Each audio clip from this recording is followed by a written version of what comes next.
Olá, boa noite a você. Este é o Jornal da Record. Ministro de Portos e Aeroportos afirma que programa de passagens aéreas a R$200 começa em 5 de fevereiro.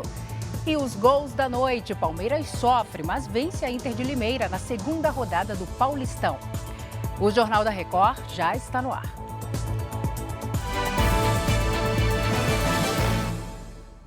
Oferecimento Bradesco. Crédito com até 90 dias para começar a pagar. O motorista do carro de luxo que atropelou um policial militar para fugir de uma abordagem foi preso em São Paulo. Vamos falar com a Caterina Chute ao vivo. Caterina, boa noite. O que ele disse na delegacia? Oi, Salsi. Boa noite para você e também para todos que nos acompanham.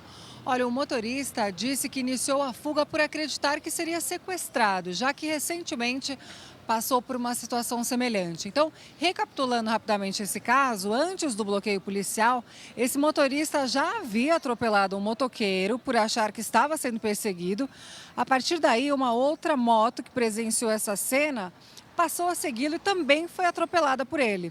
Depois disso, o motorista recebeu a ordem de parada dos policiais, mas se recusou a atender. Inclusive, um vídeo flagrou o momento em que o carro blindado ignora o bloqueio, sobe na calçada e atinge o PM, que atira contra o veículo. O homem só parou minutos depois e, por fim, se entregou à polícia. O empresário de 53 anos não tem passagem pela polícia. Ele também testou negativo para a ingestão de álcool e drogas. E esse motorista deve ser, então, investigado por tripla tentativa de homicídio e passará por uma audiência de custódia nesta quinta-feira. O PM que foi atropelado teve ferimentos leves e o estado de saúde das outras vítimas não foi informado. Salsi. Obrigada, Caterina, pelas informações. O Ministério Público do Rio de Janeiro pediu que os policiais acusados pela morte de um adolescente sejam levados a júri popular. O jovem de 14 anos foi morto durante uma operação policial em 2020. Lúcio Castro, boa noite para você. E o que diz a promotoria? Boa noite, Salsi. Segundo o Ministério Público, há provas suficientes para que a Justiça determine que os réus sejam submetidos ao júri popular pelos crimes de homicídio doloso e fraude processual. João Pedro Matos Pinto, de 14 anos, foi morto durante uma operação no Complexo do Salgueiro, em São Gonçalo, região metropolitana do Rio. Ele foi baleado dentro de casa. 3 policiais civis são réus no processo: Mauro José Gonçalves, Maxwell Gomes Pereira e Fernando de Brito Meister. Ao contrário do que diz o Ministério Público, os policiais alegam que foram disparados tiros de dentro da casa onde João estava. A defesa deles ainda afirma que um criminoso pulou o muro da casa do adolescente. Salsi. Obrigada, Lúcio. Nos destaques internacionais, os Houthis emitiram um comunicado em que recomendam que americanos e britânicos das Nações Unidas e outras organizações humanitárias deixem o Iêmen no prazo de um mês. A medida foi tomada depois de os Estados Unidos e o Reino Unido atacarem alvos do grupo aliado do Irã e que apoia o Hamas. Desde o começo do conflito entre Israel e o Hamas, os Houthis vêm realizando uma série de ataques contra embarcações comerciais no Mar Vermelho. Estados Unidos e Reino Unido não se pronunciaram. Aqui no Brasil, o futuro ministro da Justiça e Segurança Pública, Ricardo Lewandowski, confirmou a permanência do delegado Andrei Rodrigues na direção da Polícia Federal.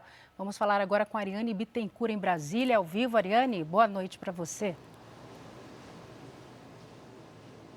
Boa noite, Salsi. A permanência de Andrei Rodrigues no cargo foi confirmada depois de uma reunião nesta quarta-feira no Ministério da Justiça. O atual diretor-geral da PF é tido como um nome de consenso entre a atual gestão de Flávio Dino e a nova equipe que está sendo formada por Lewandowski. O delegado ainda tem a confiança do presidente e foi escolhido por Lula para comandar a Polícia Federal. Andrei Rodrigues foi o responsável pela segurança de Lula durante a campanha eleitoral de 2022. Salsi. Obrigada, Ariane. Já conversamos de novo. Uma forte chuva fez a Prefeitura de São Sebastião, no litoral paulista, acionar a sirene de risco de deslizamento na Vila Saí. Além do alarme, uma gravação pedia para que os moradores se dirigissem para locais seguros. A prefeitura disponibilizou abrigos coletivos. Foi a primeira vez que a sirene foi acionada desde a instalação, que aconteceu em dezembro. Em fevereiro do ano passado, um temporal devastou a Vila Saí e deixou pelo menos 64 mortos. A chuva desta quarta-feira também causou alagamentos em outras regiões de São Sebastião. E em Santos, também no litoral paulista, comunidades estão em estado de atenção por causa das fortes chuvas. Na comunidade da Asa Delta, uma casa cedeu após a queda de uma árvore e corre o risco de desabar. As equipes da Defesa Civil estão em campo atendendo aos chamados. Até a noite desta quarta-feira foram 9 ocorrências. Não há registro de vítimas. O ministro de Portos e Aeroportos, Silvio Costa Filho, do Republicanos, disse que o programa Voa Brasil, que prevê passagens aéreas mais baratas, deve começar a funcionar no dia 5 de fevereiro. Vamos conversar de novo com a Ariane Bittencourt. Ariane, quais são os detalhes? Salsi, esse anúncio foi feito depois de uma reunião do ministro com o presidente Lula no Palácio do Planalto.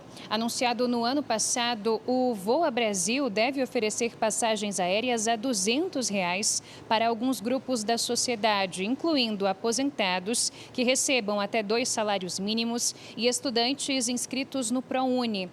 Haverá um limite para a compra de bilhetes mais baratos. Silvio Costa Filho também informou que o governo negocia com a Petrobras a redução do preço do querosene de aviação e que está sendo debatida a criação de um fundo financeiro para ajudar as empresas aéreas, com a participação do Banco Nacional do Desenvolvimento, o BNDES.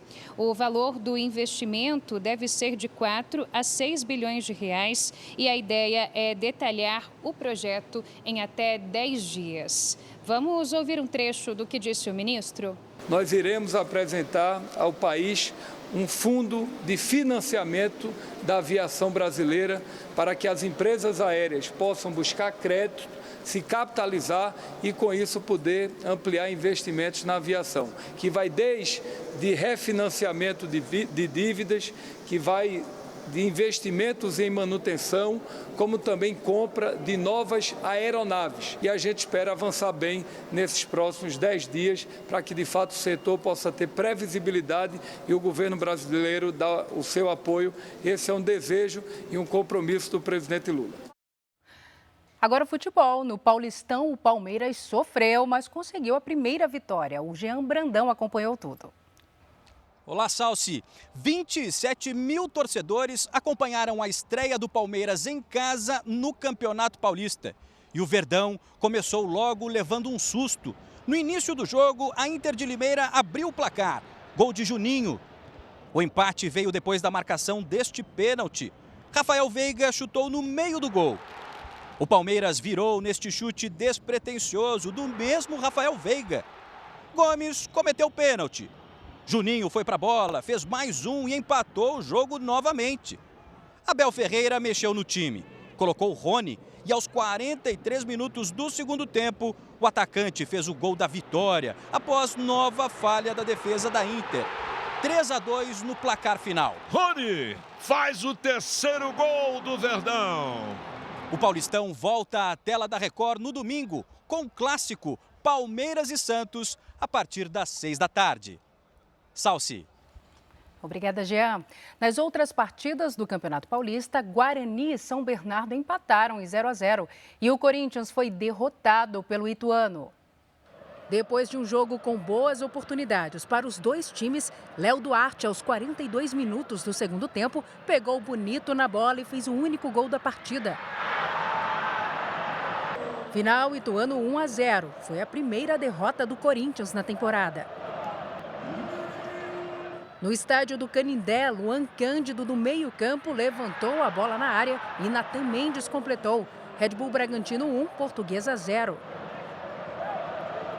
O jogador da Portuguesa foi desarmado no campo de defesa. O Bragantino aproveitou e Eduardo Sacha fez o segundo. Henrique Dourado, cobrando pênalti, ainda descontou para a Lusa, mas ficou nisso. Bragantino 2-1. Você fica agora com o Fala Que Eu Te Escuto. Boa noite, cuide-se. Tchau.